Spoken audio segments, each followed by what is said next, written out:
¿Qué anda la banda? Bueno, mira, la última vez, en el último video, hablamos sobre inteligencia, sabiduría e ingenio y llegamos a la conclusión de que estas tres cuestiones parecerían formar lo que conocemos como intelecto. ¿Qué es el intelecto en realidad? Bueno, el intelecto, según la RAE y según yo mismo también, es básicamente la capacidad de razonar correctamente que tiene una persona, ¿no? ¿Qué es capacidad? ¿Qué es razonar correctamente? ¿Quién define lo que es razonar correctamente? Bueno, no lo define otra persona u otra entidad que no sea la mismísima filosofía. La filosofía es, no sé si llamarle ciencia, pero en fin, bueno, es el área del conocimiento que se encarga de definir lo que implica razonar correctamente y por ende lo que implica razonar incorrectamente, que de hecho la filosofía muestra varios ejemplos de razonamientos incorrectos y le llama falacias, ¿no? Razonamientos o argumentos incorrectos. Pero en fin, bueno, entonces si el intelecto es la capacidad de razonar correctamente, ¿por qué lo asocio a la inteligencia, que habíamos dicho era la capacidad de aprender, a la sabiduría, que es la cantidad de conocimiento que posees, y al ingenio, que es la aplicación de ese conocimiento?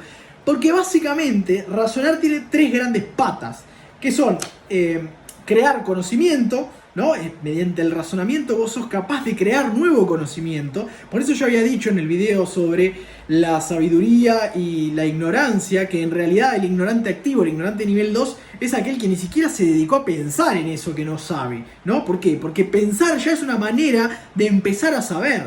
Probablemente quizá no sea una manera con una buena garantía de estar siempre en lo correcto, pero por lo menos sí te empieza a generar una idea de cómo funcionan las cosas. Entonces, básicamente, digo, una de esas patas del razonar es el generar conocimiento, y esto está dentro de lo que hablamos como inteligencia, es decir, la capacidad de aprender, ¿no? Bueno, otra de las grandes patas del intelecto es saber cómo razonar correctamente. Por eso que te decía de que básicamente la filosofía define un montón de cosas, define, por ejemplo, tipos de razonamientos correctos, como el razonamiento deductivo, el inductivo y muchos otros. Y también define cuando un razonamiento es incorrecto, ¿no? Y lo cataloga como uno de los tipos, de los varios tipos de falacias que hay. Básicamente, saber todo eso implica que tengas un alto conocimiento sobre esa parte de la filosofía y que eso te permita poder identificar si estás razonando correctamente o no. Por lo tanto, necesitas sabiduría también. Y finalmente, bueno, el hecho de razonar generalmente se utiliza también para resolver problemas. No hay mucho más que decir en esa parte, es bastante intuitivo, y eso es el ingenio. Entonces, estas tres grandes cosas, el ingenio, la inteligencia y la sabiduría, vendrían a formar lo que es el intelecto o la capacidad de razonar correctamente. Bueno, básicamente requeriríamos de las tres cosas para tener un alto intelecto. Y si alguna de las tres cosas falla, entonces nuestro intelecto va a ser bajo. Es decir, si tenemos baja inteligencia o baja sabiduría o bajo ingenio, y entiéndase esa O como una O inclusiva, es decir, uno u otro o ambos, bueno, básicamente nuestro intelecto entonces también será bajo. Lo interesante de esto, y bueno, vos me podrás decir, está buenísimo Álvaro, esto está súper interesante, ¿para qué carajos me sirve?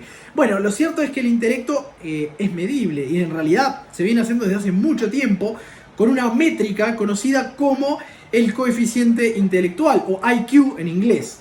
Esa métrica es bastante objetiva, de hecho se va perfeccionando con el tiempo, y bueno, permitiría medir sobre una persona qué tan intelectual, es decir, qué tan capaz de razonar correctamente es. Y esto en realidad nos abre las puertas para un montón de cosas. Pero lo dejaremos para otro video, especialmente hablar sobre esto, que es esta métrica, que es el coeficiente intelectual, y los tipos de persona, o mejor dicho, las clasificaciones de coeficiente intelectual que hay.